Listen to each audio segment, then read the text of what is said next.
जहां खिलखिलाहट होनी चाहिए थी वहां सन्नाटा है। जहां मासूम कदमों की आहट गूंजनी थी वहां मातम पसरा है। और जहां एक माँ की गोद में सपने पलने चाहिए थे वहां अब सिर्फ सिसकियां हैं। राजस्थान के सलुंबर जिले के लसाड़िया इलाके में इन दिनों एक ऐसा खौफ पसरा हुआ है जिसका कोई चेहरा नहीं, कोई नाम नहीं, लेकिन असर इतना खतरनाक कि एक एक कर मासूम जिंदगियां बुझती जा रही हैं। ये कोई फिल्मी कहानी नहीं, हकीकत है। और सबसे डरावनी बात, इस हकीकत का जवाब आज तक किसी के पास नहीं है। आखिर ये कैसी बीमारी है जो खेलते कूदते बच्चों को कुछ ही घंटों में मौत की नींद सुला देती है? आखिर क्यों सरकार के पास इस बीमारी का नाम तक नहीं है?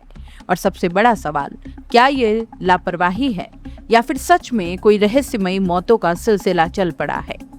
सरकारी आंकड़े कहते हैं 7 बच्चों की मौत हुई है, लेकिन जमीनी हकीकत कुछ और बता रही है। नेता प्रतिपक्ष टीकाराम जूली का दावा है अब तक कम से कम 15 मासूम बच्चों की जान जा चुकी है। 15 यानी 15 घर उजड़ गए, 15 माओं की गोद सूनी हो गई, 15 परिवारों की दुनिया खत्म हो गई। लेकिन क्या जांच हुई? क्या कारण पता चला? और इसका जवाब है नहीं, कुछ नहीं। गांव के लोग बताते हैं कि बच्चे बिल्कुल स्वस्थ थे, खेल रहे थे, हंस रहे थे, खाना भी खा रहे थे।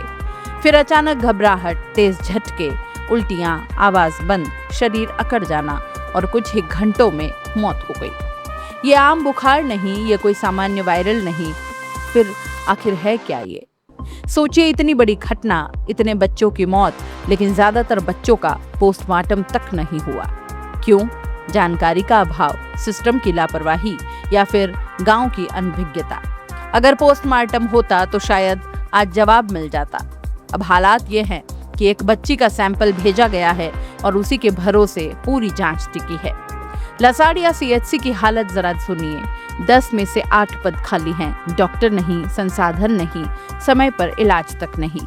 अब सवाल ये उठता है कि क्या ये मौतें बीमारी से हुई है या फिर सिस्टम की लापरवाही ने इन्हें मार दिया? गांव में माहौल डर का है, माँ की आंखों में खौफ है, हर पिता के दिल में अनकहे सवाल हैं। क्योंकि जिन बच्चों की मौत हुई उनमें कई चचेरे भाई बहन भी शामिल है, यानी एक ही परिवार में 2-2 चिताएं तक जली हैं। जनजातीय मंत्री बाबूलाल खराड़ी मौके पर पहुंचे, बात की, भरोसा दिलाया, लेकिन सवाल वही है, बीमारी का नाम क्या है, इलाज क्या है और इसकी रोकथाम कैसे होगी? मंत्री खुद कहते हैं कि ये कोई सामान्य बीमारी नहीं, हाई लेवल जांच जरूरी है। तो फिर अब तक जांच हुई क्यों नहीं? जयपुर से मेडिकल टीम पहुंची, गांव में बैठक भी हुई, लोगों को समझाया गया, मौसमी बीमारियों से बचाव, साफ सफाई, फॉगिंग, सब कुछ बताया गया। लेकिन क्या इससे मौतों का कारण पता चल पाया? क्या इससे बच्चों की जान बच पाई? जवाब फिर वही, नहीं। एक पिता ने बताया कि रात 3:30 बजे झटका आया, फिर कुछ देर ठीक रही, सुबह फिर झटका, उल्टियां, आवाज बंद और बस शरीर अकड़ गया। वो उम्मीद करता रहा कि ठीक हो जाएगी, लेकिन दोपहर 12 बजे उसकी बेटी की मौत हो गई। अब गांव में हर माँ अपने बच्चे को देखकर डर रही है, कहीं अगला नंबर मेरे बच्चे का तो नहीं। और यही सबसे ज्यादा खतरनाक है, क्योंकि बीमारी का कोई नाम नहीं, इलाज कुछ है नहीं, कारण पता नहीं और जवाब सिर्फ एक, कुछ नहीं। 15 बच्चों की मौत के बाद भी जांच अधूरी क्यों है? पोस्टमार्टम क्यों नहीं करवाया गया? मेडिकल सिस्टम इतना कमजोर आखिर क्यों है? क्या गरीबों की जान की कोई कीमत नहीं? क्या ये मौतें रोकी जा सकती थीं? ये वो सवाल है जो हर कोई अब सरकार से पूछना चाहता है। ये सिर्फ एक बीमारी नहीं, ये एक सिस्टम फेलियर की कहानी है। ये सिर्फ बच्चों की मौत नहीं, सवाल है, क्या हम सच में सुरक्षित हैं? क्या गांवों में जिंदगी की कोई कीमत है? और सबसे बड़ा सवाल, अगर आज इसका जवाब नहीं मिला तो कल कितनी और मासूम जिंदगियां बुझेंगी? कोई नहीं जानता।